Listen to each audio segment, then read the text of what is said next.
네, 유행하는 언어들을 우리가 살펴보면 그 사회가 어떤 모습의 삶을 살아가고 있고 어떤 생각들을 하며 사회의 조류는 그러한 어디로 흘러가고 있는가라고 하는 것들을 이렇게 미루어 짐작해 볼 수 있습니다.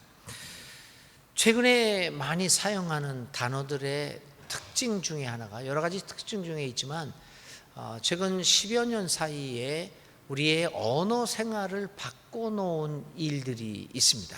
그게 뭐냐면 축약되는 거죠. 단어가 길게 이야기를 하지 않고 어떤 것을 이야기할 때 완전히 축약해서 이야기합니다. 예전에는 우리 어르신들이 젊은 사람들이나 요즘 세대들이 이야기하는 말들과 소통할 기회가 없었습니다. 그러나 지금은 이제 어르신들도 다 스마트폰도 쓰시고 인터넷도 하시다 보니까 젊은 사람들이 또 다른 세대의 우리와 나이가 다른 세대들이 쓰고 있는 단어들이 무엇인가라고 하는 것들을 발견하곤 합니다. 그래서 어떤 면에서 보면 소통이 잘 이루어지기도 하는 시대에 살고 있다. 또 다른 한편으로 다른 의미로서는 소통이 막혀 있기도 합니다만은, 자, 유행 언어 중에서 이렇게 축약되어진 언어들이 많죠. 제가 질문을 합니다. 다음 단어의 뜻을 아시는 어르신들 계시면 이 설교 시간에 서로 답변을 주고받는 것은 아니지만 오늘만큼 한번 말씀해 보시면 좋겠습니다. 70세 이상 되신 분만 답변할 수 있습니다. 열일이라는 말이 뭡니까? 네? 맞아요? 아니에요. 아니. 그러니까 70세 이상 되는 분만 답변하셔야 돼요. 열일 뭡니까? 이재선 장로님. 이야, 맞았습니다. 이때 박수 한번 보내. 야, 요즘은요 말을 할 때 너 열심히 일해라 이렇게 하면 안 됩니다. 짧게 열일해. 아이들한테 야, 너 열심히 공부해야지 뭐 성공하고 어쩐다 이러면 애들이 다 안 듣습니다. 뭐라고 그래야 돼요? 열공. 이렇게 이야기를 해요. 깜놀이라는 단어도 여러분, 이게 다 기본적인 단어입니다. 깜놀이라는 단어도 다 아시죠? 깜짝 놀랐다. 어떤 일을 해도 내가 깜짝 놀랐다 그러면 사람들이 못 알아듣습니다. 깜놀이네. 이렇게 이야기를 해야 됩니다.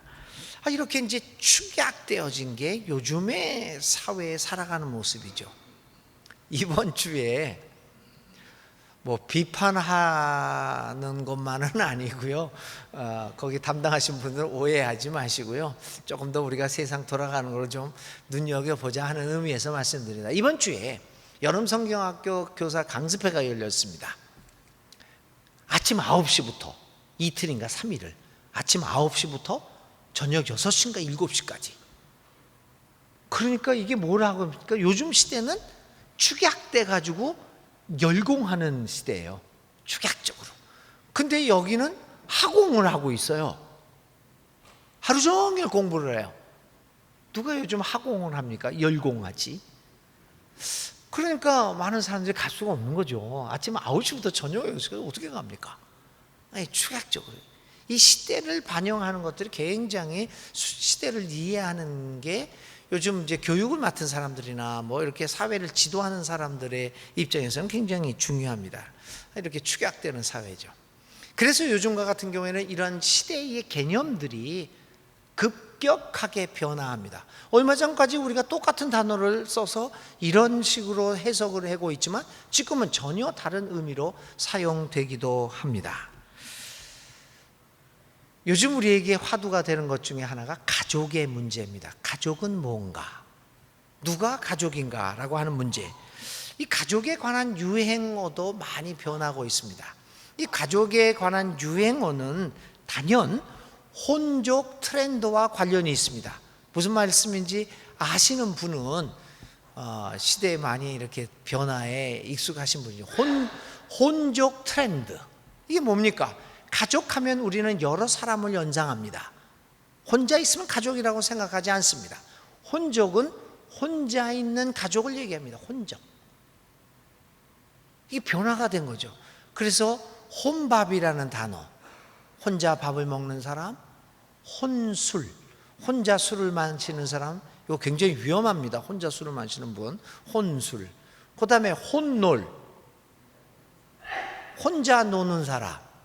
그 다음에 요즘 또 이 혼족과 관련돼서 유행하는 말이 혼코노입니다. 성가대원들 중에서 아시는 분이 있으면 저하고 오늘 점심 같이 하시죠. 혼코노. 이거 말씀하셔도 돼요. 네, 혼자 코인 노래방에 가는 사람. 그걸 혼코노라고 그래요. 이 가족 트렌드가 바뀌었습니다. 요즘은 가족이라고 하는 개념, 우리들이 일반적으로 알고 있는 가족의 개념은 이겁니다. 아버지, 엄마, 미혼 자녀. 자녀가 결혼하면 다른 가족을 만드니까요. 그래서 아버지, 엄마, 미혼 자녀. 이걸 소위 우리가 핵가족이라기도 합니다. 이 가족의 개념이 형성된 것이 언제입니까? 1960년대를 지나가면서 급격한 산업화가 이루어지게 되면서 형성된 가족 개념이 이 핵가족, 아버지, 엄마, 미혼 자녀. 그러니까 불과 40년, 50년밖에 되지 않은 개념들입니다. 그전에는 가족이라고 하면 대가족을 얘기를 했습니다. 그러니까 그만큼 가족의 개념이 변화되고 있는 상황입니다. 특별히 요즘과 같은 세계는 가족이 뭐냐라고 하는 가족에 대한 정체성의 위기가 있는 사회라고 말씀드릴 수 있습니다. 일반적으로 우리가 아까도 얘기했던 것처럼 아버지, 엄마, 미혼 자녀 이렇게 해서 아버지는 가장이 됩니다. 남자가. 그래서 그 가정의 생계를 책임지습니다. 엄마는 뭐합니까? 가사를 돌보면서 남편이 돈을 잘 벌어오도록, 걱정 없이 벌어오도록 모든 보좌를 하게 됩니다. 그래서 그 당시에는 결혼 서약을 할 때도 이 핵가족이라는 것 할 때도 결혼식을 할 때 결혼 서약을 할 때 신랑은 어떻게 서약을 하냐면 나는 나 누구누구는 누구누구를 아내로 삼아 내가 정성껏 열심히 일해서 걱정 없이 안전하게 살 수 있도록 모든 편의를 제공하겠습니다. 그렇게 얘기를 해요. 부인은 어떻게 서약을 합니까? 나 누구누구는 누구누구를 남편으로 삼아 잘 도와주고 잘 돌봐서 걱정 없이 나가서 돈 잘 벌어올 수 있도록 저는 집안에서 최선을 다하겠습니다. 이렇게 서약을 해요. 요즘 그런 서약하는, 아직도 그런 서약을 하더라고요. 저한테 주례를 받은 가족들은 알죠. 저는 서약을 바꿨습니다. 지금 시대는 그런 시대가 아니니까 서약의 내용도 달라져야 하는 거죠. 그래서 모든 것들을 평등 언어로 바꿨고 또 서약도 평등하게 하는 것으로 저는 주례를 다 바꿨습니다. 이렇게 오늘 우리가 살고 있는 시대는 이 가족의 개념이 많이 변했습니다. 이 매우 다양한 가족의 형태가 소개되고 있는데요. 무자녀 부부라고 하는 가족 개념도 있습니다. 자녀가 꼭 있어야 가족이냐? 아니다. 자녀 없이도 얼마든지 가족이 된다. 한부모 가족이라는 말도 있습니다. 예전에는 가족하면은 아버지, 엄마, 이 자녀가 있어야 되게 해서 아버지가 없든지 엄마가 없든지 하면 그 가정을 뭐라고 얘기했냐면 결손가정이라는 단어를 쓰셨습니다. 그런 단어 쓰시면 안 됩니다. 그건 정말 잘못된 가정, 이 단어입니다. 적어도 예수 믿는 사람들은 그런 단어들을, 그런 차별적인 단어들을 사용하는 걸 지양해야 되겠죠. 결손가정이 아닙니다. 한부모 가족일 뿐입니다. 그 다음에 요즘 인기를 끌고 있는 가족의 개념 중에서 안식년 가족이라는 게 있어요. 특히 여자들이 좋아하는 개념입니다. 안식년 6개월이면 6개월, 1년이면 1년 서로 안식하자. 남편은 남편대로, 부인은 부인대로 서로 일하지 말고 서로 돌보는 거 없이 서로 독립적으로 1년 동안 하자, 6개월 동안 하자. 그게 안식년 가족이 있습니다. 대부분이 여자들이 선호한다고 합니다. 다세대 가족이라는 가족 개념도 있습니다. 이거는 마음 맞는 사람들과 그 가족들이 대가족을 이루어서 한 곳에 살면서 모든 생활들, 자녀 양육을 공동으로 해나가는 가족의 형태입니다. 그 가족들이, 그 공동체 가족들이 요즘 많이 생기고 있죠. 최철호 목사님이 운영하는 수유리에 있는 그 형태도 그렇고, 강원도에 있는 그 가족 형태도 공동 육아를 하면서 이렇게 이 다세대 가족을 이루어 나가기도 합니다. 동거 가족이라고 하는 개념도 굉장히 많이 발달하고 있습니다. 이 동거 가족은 일반 가족과 동일하게 살아갑니다. 부부가로 살아가고 아이들도 낳고 하지만 결혼은 하지 않습니다. 이걸 동거 가족. 이 동거 가족은 우리나라에서 많지는 않지만 프랑스나 유럽에서는 거의 70%가 요즘 거론하는 살고 있는 젊은 세대의 70%가 이 동거 가족입니다. 여러분, 가족은 뭡니까? 누가 나의 가족이고 나는 누구의 가족입니까? 여러 가지 다양한 견해들이 소개되고 있는 것이 요즘입니다. 이런 가족 개념의 급격한 변화의 시대에 오늘 우리는 오늘의 예수님의 질문을 통하여 가족 이야기를 듣습니다. 오늘 예수님이 누가 나의 가족인가? 가족은 무언가? 라고 하는 질문을 우리에게 던집니다. 가족의 개념이 이렇게 변화무쌍하게 바뀌는 이 시대에 누가 나의 가족인가? 라고 하는 예수님의 질문은 우리가 생각해 볼 수 있는 아주 시적절한 질문이라고 생각합니다. 자, 오늘의 본문의 배경을 살펴보겠습니다. 예수님이 무리에 둘러싸여서 대화를 나누고 있습니다. 예수님 주위에는 늘 사람들이 많이 몰려 있습니다. 오늘 우리가 읽은 본문의 앞절에 있는 마가복음 3장 20절에는 사람들이 얼마나 많이 몰려왔는지 예수님께서 밥을 먹을 시간조차 없었다라고 3장 20절에는 그렇게 기록하고 있습니다. 이런 까닭으로 예수님께서는 자신의 어머니와 형제 자매들 가족들을 이렇게 만나거나 접할 기회를 그리 많이 갖지 못한 분이셨습니다. 게다가 예수님은 전 유대를 돌아다니면서 말씀을 선포하셨기에 더욱더 가족들과 오붓한 시간을 가질 만한 여유가 없던 분이었습니다. 그런데 오늘의 본문은 그렇게 전국을 돌아다니시는 예수님이 오늘은 고향 가까운 집 근처에서 하나님의 말씀을 전파하게 되었습니다. 그래서 오랜만에 아들을 보려고 어머니 마리아와 그의 형제 자매들이 예수님을 찾아왔습니다. 제자들이 그 모습을 보고 예수님에게 선생님의 가족이 선생님을 보려고 찾아왔습니다. 이 상황, 이 보고를 받은 예수님께서 말합니다. 그것이 오늘의 본문입니다. 그런데 예수님의 말씀은 조금 이상합니다. 이렇게 이야기를 합니다. 나의 어머니와 형제 자매가 찾아왔다고? 누가 나의 어머니와 형제 자매인가? 가족이 찾아왔다는 소리에 예수님께서는 도리어 묻습니다. 누가 나의 가족인가? 그러면서 계속해서 이야기를 합니다. 나의 가족은 너희들, 나를 신뢰하고 나를 따르며 나의 뜻이 무엇인지를 알고 그것을 행하고 있는 바로 너희들이 나의 어머니와 나의 형제 자매, 나의 가족이다 라고 말씀하시는 것입니다. 이것이 오늘 우리에게 주어진 본문의 배경입니다. 그런데 우리는 이 본문을 읽으면서 무엇인가 석연치 않은 감정이 솟구쳐 나옴을 느끼게 될 것입니다. 아니, 오랫동안 보지 못했던 아들과 자신들의 형제를 만나기 위하여 온 가족들에게 어찌 보면 이렇게 매우 야박하고 섭섭한 말을 할 수 있단 말인가? 라고 하는 의문이 생깁니다. 그렇다면 예수님은 자신의 어머니도 몰라라 하고 그리고 가족과 형제 자매도 무시하고 오직 내 앞에 주어진 인생의 목적만을 위하여 달려가는 그런 냉혹한 사람인가? 라고 하는 질문을 충분히 가질 만한 상황입니다. 그에 따라서 하나님의 일을 한다는 것은 모든 가족을 팽개치고 나의 부인도 나의 아내도 나의 자식도 버리고 하나님의 일을 해야 하는 것인가? 라고 하는 그런 의문을 갖게 됩니다. 그러고 보니까 어쩐지 좀 신천지 냄새가 나죠? 신천지가 그렇지 않습니까?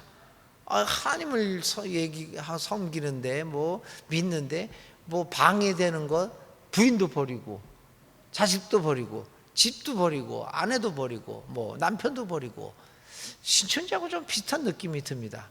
근데 이 신천지만이 그런 건 아닙니다. 여러분 생각해 보십시오. 지금 우리 기독교가 그렇게 가르치는 곳은 그렇게 많지 않지만 얼마 전만 해도 우리 기독교 내에서 너의 집 팔고 땅 팔고 교회다 다 갖다 바쳐라. 하나님을 위해서 네 가족들 다, 네 가족이 먼저가 아니다. 하나님이 먼저다. 교회가 먼저다.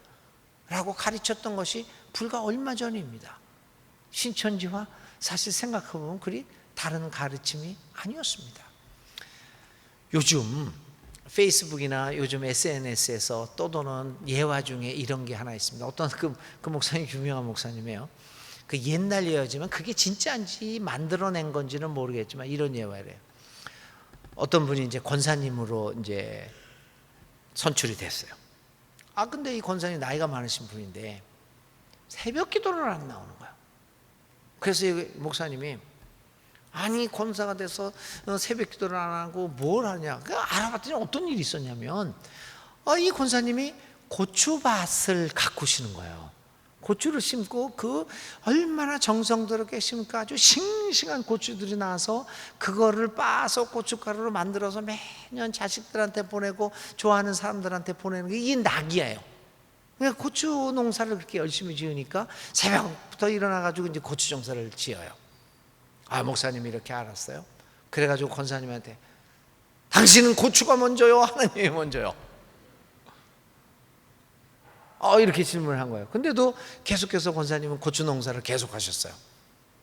그래가지고는 어느 날 목사님이 새벽 기도 전에 일찍 일어나가지고 그 권사님 고추밭을 가가지고 고추를 다 베어버렸대요.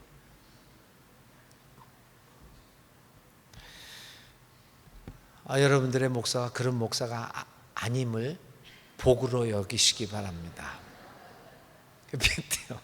한번 더 그게 진짜인지 거짓말인지는. 자, 그러면 그 예수님의 오늘 말씀은 이 같은 것일까? 그렇지 않습니다. 그러면 이 말씀들은 어떤 배경 속에서 이렇게 예수님이 나의 가족이냐, 누가 가족이냐 이렇게 얘기하셨을까요? 먼저 우리는 오늘의 본문이 무엇보다도 일반 사람이 아닌 예수님의 제자들을 향하여 한 질문임을 우리는 보아야 합니다. 예수님의 주위에는 항상 많은 사람들이 모여들고 있었습니다. 예수님이 일으키는 많은 이적과 기사를 보고 그를 쫓아왔습니다. 진정 예수님이 가르치고자 하시는 그 가르침의 본질을 깊이 이해하고 그분을 따라 살고 그분을 따라가는 제자로 살기 위해서 모인 것이 아닙니다. 예수님에게서 무엇인가 기대하고 있었고 예수님에게서 무엇인가를 얻고자 하는 마음으로 수많은 무리들이 그를 둘러싸고 있었습니다. 군중들, 이들은 군중 혹은 무리라고 하는 단어로 표현할 수 있는 사람들이었습니다. 예수님은 늘 군중들 사이에 놓여 있었습니다. 이런 사람들로 인하여 주님은 많은 사람들로 둘러싸여 있었지만 늘 군중 속에서 고독을 맛보아야만 했습니다. 자신의 가르침을 제대로 이해하지 못하면서도 겉으로 드러나는 이적과 놀라운 기적에만 관심을 쏟으며 자신을 둘러싸고 있는 사람들, 무엇인가 해주기를 바라고 있는 사람들을 보면서 예수님은 외롭지 않을 수가 없었습니다. 그래서 그는 마태복음 12장 39절에 그의 외로운 마음을 이렇게 토로합니다. 이 악하고 음란한 세대가 나에게서 표적을 구하는구나. 내가 무슨 기적을 해줄 것을 구하는구나. 그런데 내가 해줄 수 있는 것은 선지자 요나의 표적밖에 없는데, 이런 마음을 토로하십니다.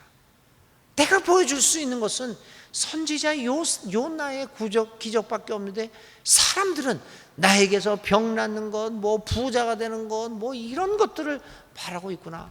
내가 해줄 수 있는 게 아닌데 사람들은 몰려옵니다. 이런 말씀을 통해서 예수님의 자신의 고독을, 안타까운 마음을 표현하셨습니다. 오늘의 본문도 예수님께서 무리에게 말씀하실 때 가족들이 찾아왔음을 말하면서 예수님의 고독에 대하여 넌지시 언급하고 있습니다. 그는 늘 군중에게 둘러싸여 있었습니다. 이때 찾아온 가족들의 소식은 예수님으로 하여금 다시금 그에게 가족들은 누구인가에 대하여 생각하게 만들었을 것입니다. 그리고 예수님은 가족이 찾아왔다는 말씀을 통해서 나의 가족은 이 적은 숫자이기는 하지만 군중이 아닌 나를 따라다니며 나에게 목숨을 걸고 나에게 심장을 걸고 있는 이 제자들이 진정한 의미에서의 나의 가족이구나 라고 하는 것을 보셨을 것입니다. 그래서 예수님은 자기를 찾아온 어머니 마리아를 비롯한 그의 형제 자매들에게 야박한 모습을 보이고 있는 것이 아닙니다. 그 가족들을 통하여 오히려 제자들이 자신을 가장 사랑하고 외롭지 않게 하며 늘 격려와 힘을 주는 진정한 의미의 가족임을 말씀하고 계십니다. 누가 나의 어머니며 나의 형제 자매인가? 바로 너희들이 나의 가족이다 라고 하는 예수님의 이 말씀은 자신의 가족을 타박하는 것이 아니라 자기를 따라오고 있는 이 제자들을 향한 격려의 말씀입니다. 예수님의 형제와 어머니와 형제 자매가 된다고 하는 것은 이 예수를 따라가는 제자들에게는 한없는 격려가 됩니다. 예수님을 그저 선생님으로만 생각하고 어렵게 대하고 있었을지도 모르는 제자들에게 너희들이 나의 어머니며 형제 자매다라고 하는 언급은 큰 감격으로 다가왔을 것입니다. 만일 우리가 여러분 예수님의 뜻을 따라 그분의 뜻을 실천하고 산다고 한다면, 그렇게 살고자 한다면 얼마나 많은 어려움과 고난이 있겠습니까? 예수님을 따르는 것은 결코 편안한 길이 아닙니다. 불의가 가득한 세상에서 정의롭게 살아가야 하는 어려움이 있습니다. 모두 둥실둥실 살아가는 세상에서 하나의 치솟는 송곳이 되어야 할 때도 있을 것입니다. 친구들은 나를 외면할 것입니다. 죄만 없으면 우리 아무 문제 없이 평화롭게 살 수 있는데 왜 송곳처럼 치고 올라오느냐, 그런 외로움과 고독도 느낄 것입니다. 진정 예수님을 따라가고자 하는 사람들에게 이 어려움과 고독은 항상 존재하고 있습니다. 그래서 그 어려움과 고독이 그로 하여금 포기하도록 만듭니다. 이렇게 살아서 뭐하는가? 그래서 하나님 나라를 향한 그 열정을 포기하고 그만 좌절하기 쉽습니다. 그럴 때 예수님이 말씀하시는 겁니다. 그러지 말아라. 나를 위해서, 나의 뜻을 실천하기 위해서 그렇게 어려움과 고독을 겪고 있는 너희들이 나의 가족이다. 예수님이 그 당시에 그렇게 얘기를 하니까 그 말을 듣고 있던 제자들은 그 예수님의 말씀에 용기와 힘을 가졌을 것입니다. 주님이 우리들을 자신의 어머니며 형제 자매들, 나의 가족이라고 생각하고 계시는데 그것보다 더 큰 상급과 위로가 어디 있겠습니까? 사랑하는 교우 여러분, 예수님 따르기를 하는데 여러 가지 어려움을 겪고 슬픔과 또 고독을 느끼는 여러분들이 있다면 예수님이 여러분에게 말씀하십니다. 너희가 나의 가족이다. 이 말씀에 힘을 얻고 우리는 또다시 예수님 따르기에 용감하게 나설 수 있을 것입니다. 두 번째로 오늘의 질문을 통하여 예수님은 우리에게 결단을 촉구하고 계시기도 합니다. 너희는 나의 주위에서 맴돌기만 하는 무리인가? 혹은 나의 어머니와 형제 자매, 나의 가족으로 살아가고 있는가? 더 이상 무리로 남지 말고 나의 형제 자매가 되어 나와 한 가족으로 살아가지 않겠는가? 라고 묻고 계십니다. 무리 혹은 군중으로 남아있다면 그런 사람들은, 그런 존재들은 예수님에게 아무런 도움도 주지 못합니다. 예수님은 오늘 우리에게 다시 한번 묻습니다. 너희들은 군중으로 언제까지 남아있을 것인가? 이제 나의 가족으로 살아갈 생각은 없는가? 라고 묻고 있습니다. 오늘 우리들이 예수님의 가족이 되어야 할 것을 예수님은 이 질문을 통하여 우리에게 요구하고 계십니다. 그러면 어떻게 우리는 예수님의 어머님의 형제, 가족이 될 수 있습니까? 오늘의 하나님의 말씀은 아주 단호하게 말씀합니다. 누구든지 하늘에 계신 내 아버지의 뜻대로 하는 자가 내 형제요 어머니이다. 누구든지 하나님의 뜻을 실천하는 사람들은 나의 가족이다 말씀하고 있습니다. 오늘 우리들은 어떻습니까? 하나님의 뜻을 실천하면서 하나님의 예수님의 가족으로 살아가고 있습니까?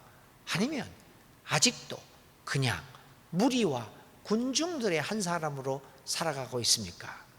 우리 교회는 112년 됐습니다.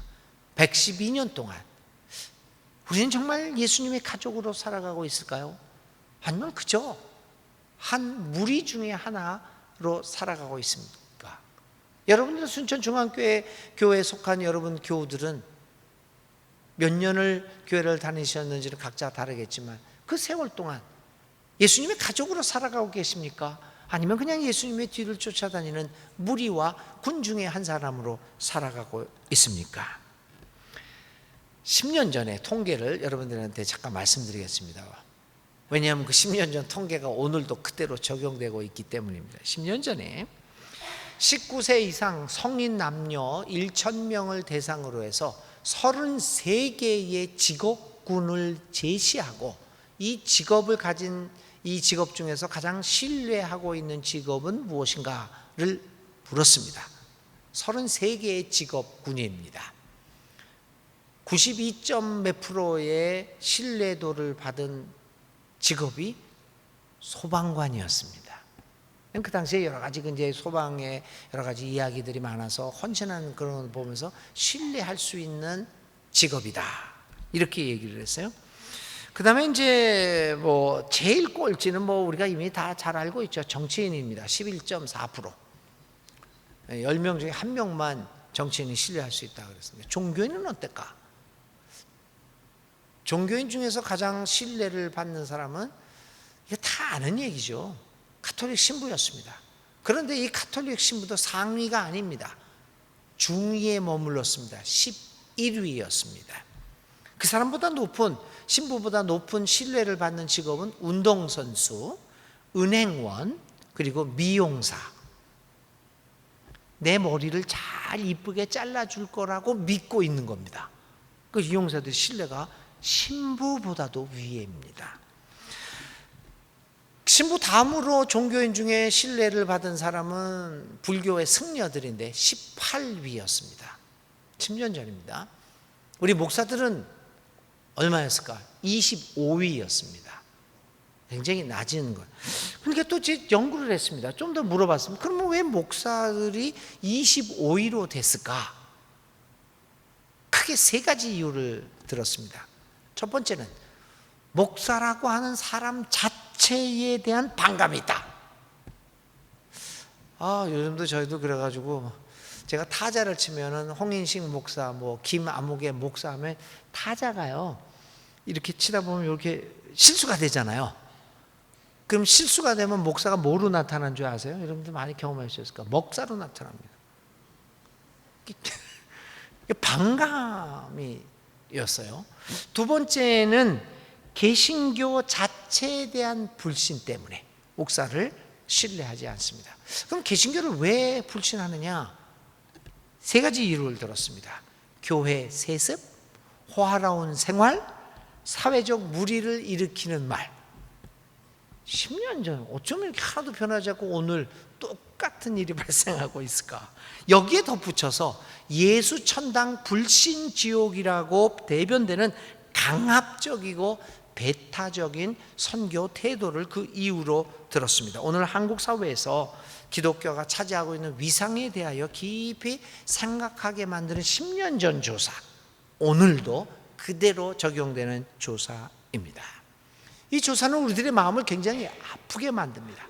그러나 이 부정적인 영향을 많이 미치는 조사이기도 합니다. 그러나 이것을 거꾸로 생각을 해보면 이 조사를 통해서 하나님이 우리에게 말씀하고자 하는 내용이 있습니다. 강력한 메시지를 우리에게 보내주고 있다고 하는 것입니다. 바로 하나님은 여러 경로를 통하여 우리가 예수님을 믿는다고 하면서도 예수님의 뜻을 실천하려고 하는 생각은 하지 않고 있음을 경고하시는 것은 아닐까요? 이런 조사를 통해서 예수님은 우리에게 묻습니다. 너희들은 지금까지 뭐하고 살았느냐? 무리나 군중으로 살았느냐? 아니면 나의 가족으로 살았느냐? 라고 하는 것을 이 연구조사를 통해서 우리에게 묻고 있습니다. 여러분, 세상 사람들의 눈에 우리 순천중앙교회는 예수님의 가족이라고 보여질까요? 세상 사람들의 눈에 우리들은 예수님의 어머니요, 아버지요, 형제, 자매처럼 보여질까요? 여러분들은 어떻게 답변을 하시겠습니까? 작년에 저희 교회 장로님 중에서 장로님 부부가 미국의 샌디에고를 방문을 했어요.